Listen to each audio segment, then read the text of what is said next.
Okay, hi everyone. Pontoon Pete here. I've been talking about the difference in the hollow motor and the old style motor with the small bearings, and I can't seem to explain my point, I don't think, so now I'm going to show my point. So this is a representation of the small bearings. See the bearings here? Ignore that line. It's just a piece of 2x4. Now you can see the pedals, and you can kind of visualize what I'm going for here, a cross-sectional view. This circle is just imaginary. It's the circle that the bearings would rotate in if you applied a large force on this pedal. So if you applied a large force, everything would twist like this. So this would twist, correct? So you can see when I twist this initially, very little. The movement is basically along that circle.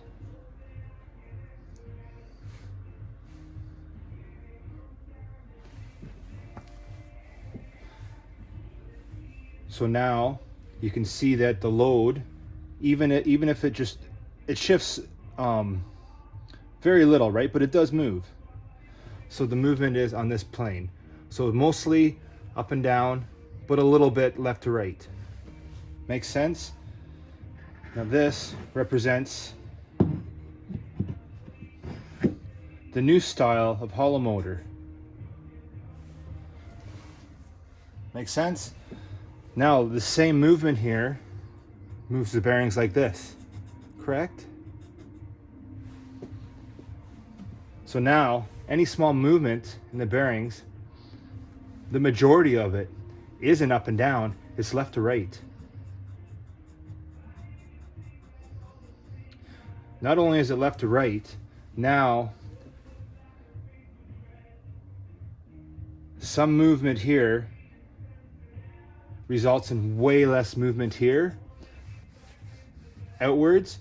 So the amount of leverage to pry this case apart is way more than when the bearings are smaller in relation to their distance apart. So now when I rotate this back and forth, a little bit of movement here equates to way more movement this way. So I have less leverage to force the bearings up and down, which is where they're much stronger. So the strength required to support the smaller bearings with the bigger space between them is way less than the strength of the housing and everything.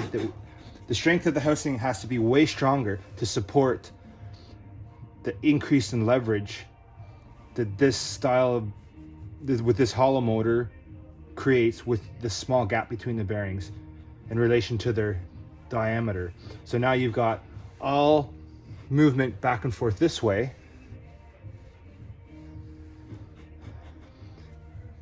and way more leverage to force the case apart, and way more leverage to force the bearings left and right, which a press fit can only handle so much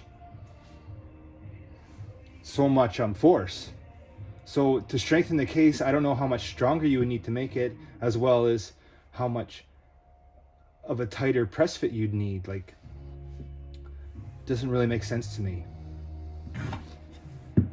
One more time. Small bearings spaced widely apart.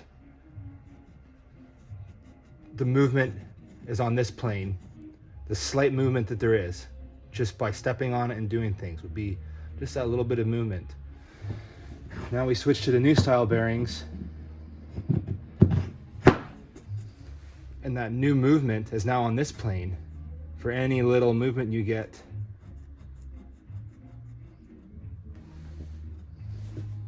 in your bearings. Just to draw that,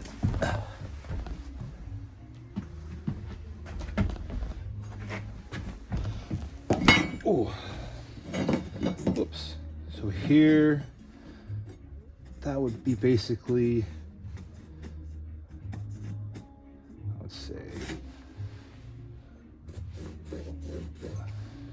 So that's the force, the travel, well, even worse than that. But anyway, that's an example of the loads and the direction that the bearing's trying to be moved.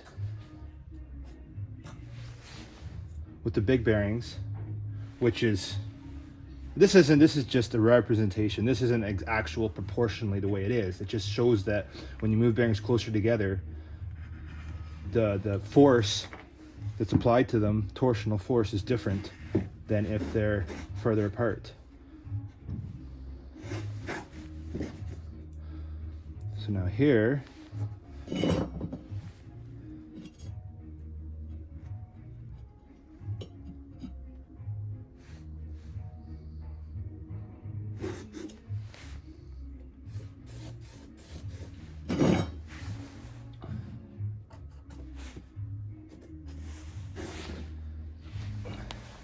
so now when you stomp on your bearings, you can see what's happening.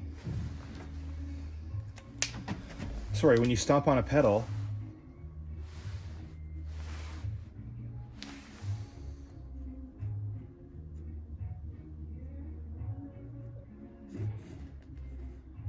you're trying to move the bearing more up and down, and the bearings are like this. When you stomp on the pedal, it's like this. You're trying to force them left and right.